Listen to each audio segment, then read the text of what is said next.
Shida mwashi. Inchi maosa.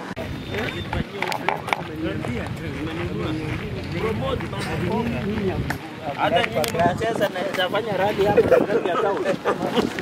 Usalamiwa ni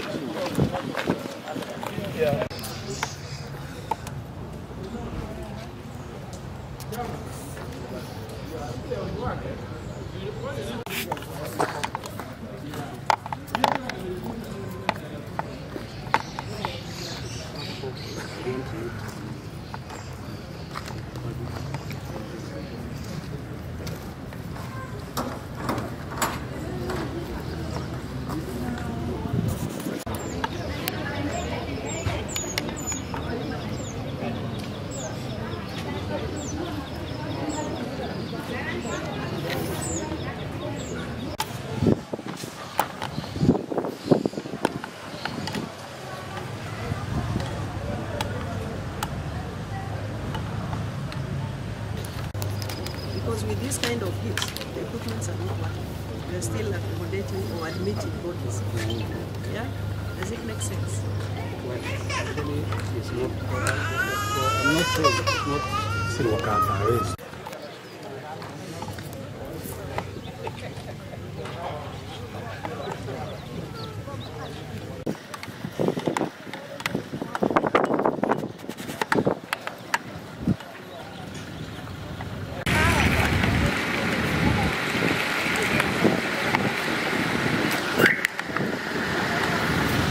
Policy and regulation.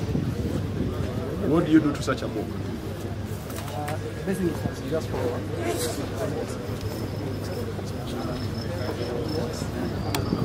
now, I think it's working. What is the challenge? Is it a repair or a replacement? Yeah, it was more of a repairs, but we did actually it's rare that we did the tenders. And they were opened. We are waiting a report from the committee because we are advertising in February and it was closing today. And we just opened, we are waiting the reports.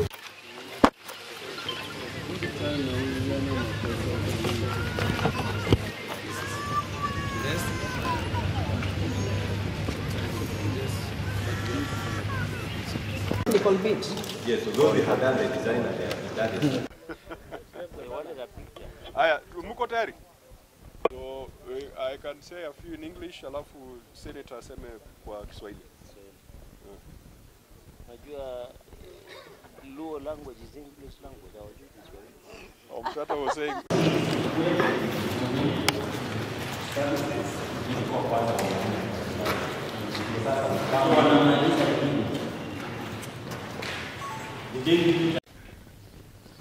Ningependa kutoa shukrani sana kwa kufika hapa. Kwanza ningependa kutoa shukrani kwa dada yetu ambaye nimeama tunamheshimu sana. Madam Dulo, thank you. I see you so differently now. Huyu mama alikuwa akipigania watu wa Isiolo. Mheshimiwa Guyo namjua. Ningependa kumtumia barua pepe. Governor, have mercy on your people. This cannot be your best. I know you are a Nairobi guy. I know you've gotten this job. Look at how beautiful this place is. Yes. But it's destitute. Yes. We come to oversight you, you run away. You go with your MCAs. You are saying the Senate doesn't have any powers to come and oversight you. If you are not careful, you are going home in the next 6 months. Watch what we are saying. Assembly mumewachagua. Hawa ndio wanafaa kufanya oversight ile ambayo inaitwa primary. Nimewaelezea mara nyingi. Lakini utaona assembly badala ya kufanya oversight, kazi yao ni kwenda Dubai trip. The whole assembly inafungwa. Wako Mombasa sasa. Na hiyo pesa ni yenu, mochari haifanyi kazi. Hospitali haina madawa. Juzi wameenda wote Mombasa. Hiyo ni pesa yenu. Na nyinyi mko na shida chungu nzima. Hii ni dispensary ambayo imekuwa hapa muda mrefu. Hiyo pesa wameenda naye Dubai ingebadilisha hapa. ndio mupate matibabu, kwa sababu najua wamama wa Mwangaza usiku wakijifungua huwa wanapata tatizo kwenda mpaka general. Tumekubaliana? Na kama hapa itatengezwa wangeweza kujisaidia. Wiki 2 zilizopita nimeenda kuangalia mochari. Haikuwa nafanya kazi. Watu wanajitokeza, assembly inasema inafanya kazi. Wengine executive wanasema inafanya kazi. Tumeenda leo tumejionea, si mimi peke yangu. Tumeenda na wao wote. Wameona haifanyi kazi. Harufu ni ya kuua. Vile ambavyo hawa senators wamesema, sisi wa Afrika huwa tunakuwa na heshima na yule ambaye amefariki. Lakini katika Isiolo hiyo heshima haipo. Na hiyo yote ni sababu nyinyi mnapigishwa siasa usiku mchana na mnakubali hiyo siasa na hamtaki kuitisha huduma. Tumeelewana? So kwa hivyo mimi ningependa kuambia msitumike. Vijana kwanza mkijua budget yenu ya youth ya sports zinatolewa, kwa hiyo budget inapelekwa emergency fund. Wamama pesa zao za biashara inatolewa katika budget inapelekwa emergency fund. PWDs budget yao inatolewa supplementary inapelekwa emergency fund. Na hiyo emergency fund sidhani kama ni emergency fund, inaenda kwa mfuko ya watu fulani. Lakini nyinyi mkielezwa hamtakubali. So kwa hivyo badili nyinyi mjipiganie, museme haki yetu ya budget yetu iko wapi.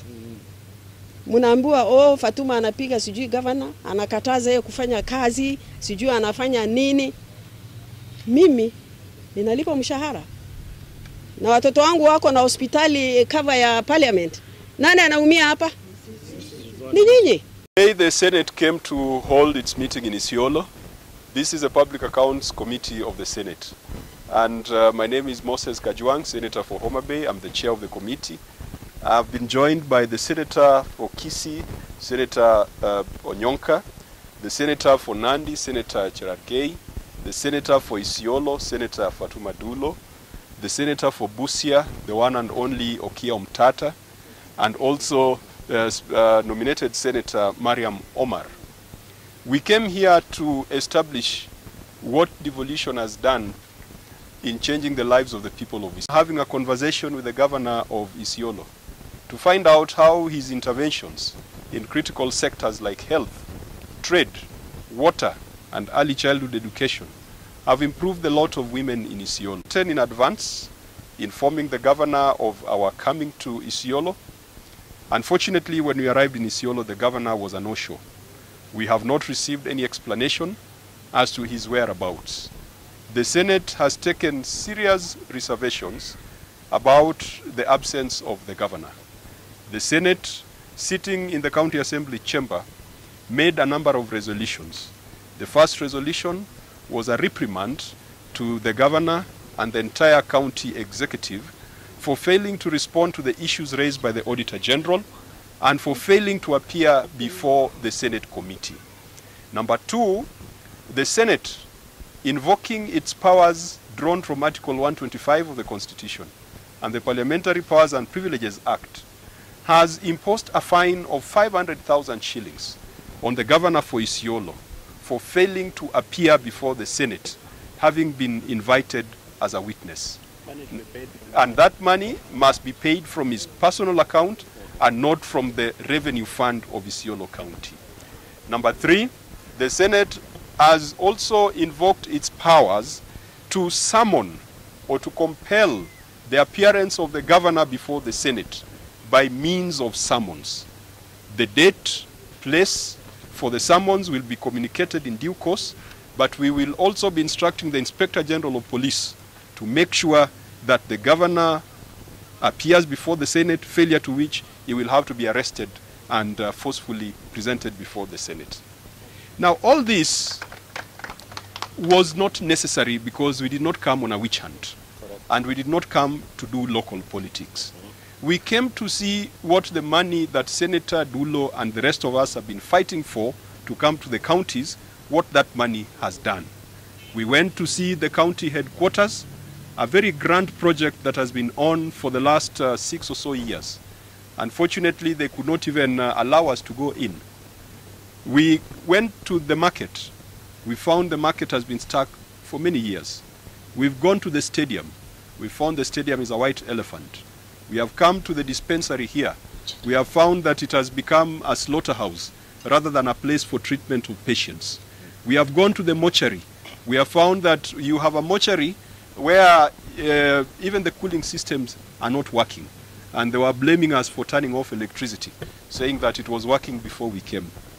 This is not the promise and dream of devolution. The people of Isiolo are Kenyans. They deserve better.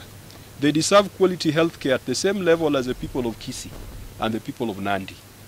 The boys and girls of Isiolo deserve their talents to be nurtured the same way as the people of Homabay, through provision of facilities like stadia. The women of Isiolo do not need to walk long distances to go to hospital. If we have built this, let us finish it, let us stock it, let us have human resource in it so that our women and youth can get treatment.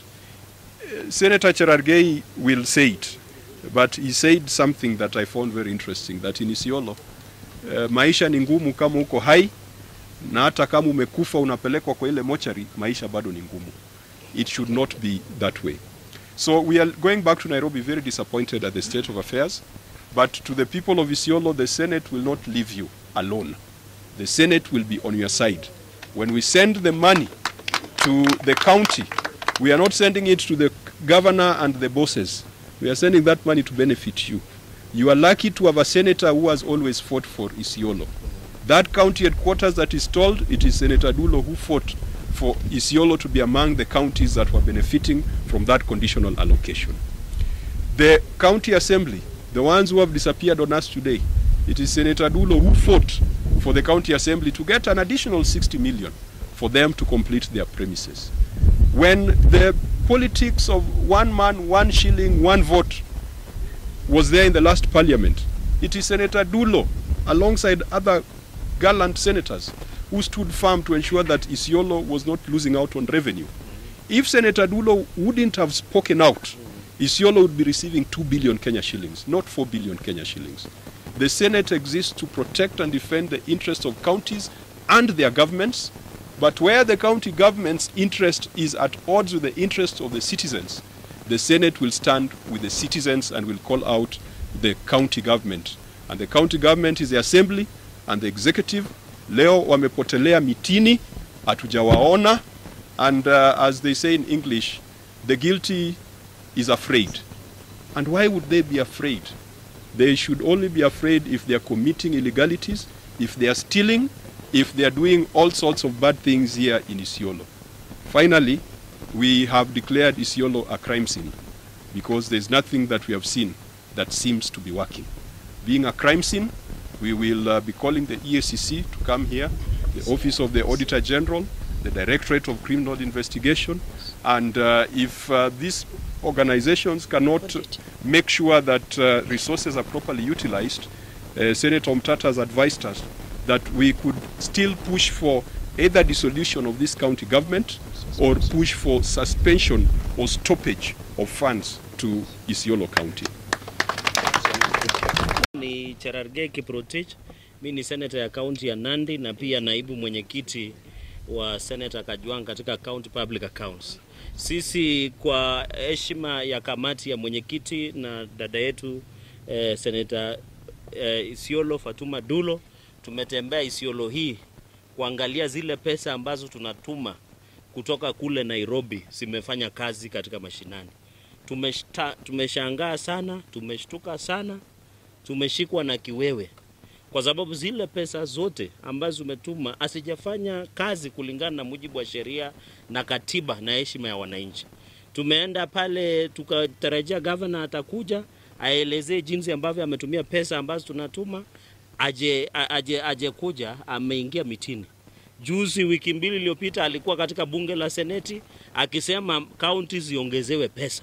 Wakati governor na magovernors wanataka pesa, wanakuwa wanyenyekevu, wanakuwa watu roho safi, lakini ikifika wakati ya kukuja kusema pesa zimefanya nini, wanatoroka kwa sababu wameshikwa na ile kitu inaitwa roho mtaka kitu. Mimi nataka niambie watu wa Isiolo, ya kwamba sisi kama bunge la seneti tukiongozwa na mwenyekiti wetu, sisi tutasimama kidete kuhakikisha zile senti zote ambazo zinaletwa mashinani zinafanya kazi. Ya mwisho, kwa sababu nimetembea hapa Isiolo, hakuna kitu inafanya kazi. Sasa unahangaika ukiwa hai, tumeenda pale mochari, hakuna hata amani huko. Sasa unahangaika ukiwa hai, ukiwa mautini unahangaika. Kwa sababu tumeenda huko kwa mochari, hata wale walisha, kwa sababu kila nafsi itaonja mauti, pia hawana amani huko kwa sababu mochari haifanyi kazi. Sasa tunashangaa hii ni kaunti gani? Na nataka niungane na ndugu amesema ya kwamba ikiwa na chairman amesema ikiwa governor hata kuja kuelezea, sisi kama bunge la seneti tuko na power ya kwanza kudemand suspension ya county government na county executive ya hapa Isiolo county government, ama tusimamishe zile hela, kwa sababu kama hizo hela zinakuja inaingia kwa mfuko ya mtu na wananchi wa Isiolo hawana kazi, hawana dawa, hawana basari, hawana barabara, hawana maji, then nikinaya sana itakuwa na maana kama sisi bunge la seneti tusukume pesa mashinani. Mimi nataka niwaulize wananchi wa Isiolo, mtuendelee kutuombea, mtushikilie sisi tukiwa na dada yetu senator wa hapa na sisi maseneta wote, na mtu asiwadanganye. Senator yote ambaye anachaguliwa Kenya hii hako na uwezo wa kufanya oversight katika kaunti zote 47. So haimaanishi wakati Senator Dulo anapoongea ni seneti mzima imeongea. Na mimi kutoka Nandi anaweza ongea oversight ya Nandi, ndugu yangu chairman anaweza ongea mambo ya Homabay, mambo ya Garissa na yale mengine. Kitu ambacho tunataka tuulize magavana tukiwa hapa, sisi tunawauliza, mkitaka pesa nyinyi ni wanyenyekevu, mnakuja vizuri, lakini ikifika kuja kuambia mmefanyia nini raia, mnatoroka kama ule governor wa hapa. Sisi hatutarudi nyuma na lazima akuje. Na mmesikia mwenyekiti amesema asipokuja tutamwambia Inspector General of Police aweke Land Rover ya police. Unajua mimi mara mingi huwa nawekwa Land Rover ya police, aletwe mara moja mbele ya kamati alafu tushughulikiwe. Asanteni sana, Mungu awabariki. Ndugu zangu watu wa Isiolo, nimeshukuru sana kufika hapa. Hii ndio mara yangu ya kwanza Isiolo. Na nilipokuwa nakuja ni area ambayo unaangalia na unafurahia tu, hii milima nini iko sawa. Lakini ukiingia ndani ni kama mtu mwenye amenona kwa ajili ya minyoo kwa tumbo. So kuna shida nyingi hapa. Na mimi langu ni kwamba sheria ndio msema yote. Na huyu gavana mbele ya sheria ni kama mende mbele ya trailer. Hana sauti mbele ya sheria. Asipotii sheria hana nguvu, akitii sheria ana nguvu. So sisi tutatumia sheria. Na mambo ambayo tumeona hapa, hiyo miradi kidogo tumeona ni karibu shilingi bilioni 3 zimeharibiwa. Na hiyo kwa nchi kama hii ambayo watu wanahangaika na maisha yamekuwa magumu, na hizo pesa mkisikia tunasema Eurobond, mnalipa maloni ya Eurobond, ndio hii pesa inaharibiwa hapa hii. So hatuwezi kuacha muumie, mnalipa loni kubwa ya ng'ambo alafu wenye wanapatiwa nafasi ya kuwasaidia wanaharibu hizo pesa. Tunajua kwamba watu wa hapa wengi wamejenga magorofa Nairobi. Na tukifanya audit, hata tufanya audit hapa peke yake. Tutafanya audit tufuate hiyo pesa kama iko Nairobi haitoe. Mimi langu ni moja, ukimeza mali ya wananchi, saa ile nyororo inakufikia, utatema hiyo mali na ulimi na meno yote itatoka. Hatutaki kucheza na watu, hatutaki kuchaka kwa sababu umaskini unatuua. Kenya hii hakuna sababu ya kuitwa third world. Tunaitwa third world kwa ajili ya viongozi wabaya. Tunaitwa third world kwa sababu watu wamekeuka sheria. Na sasa sisi wakati umefika ya kwamba lazima tufanye kazi yetu, na huyu mwenye kiburi tutamfua na sabuni ya omo, tutamkausha kwa jua, tutampika pasi na tutaweka kwenye box na tuweke marashi ndani. Asanteni sana.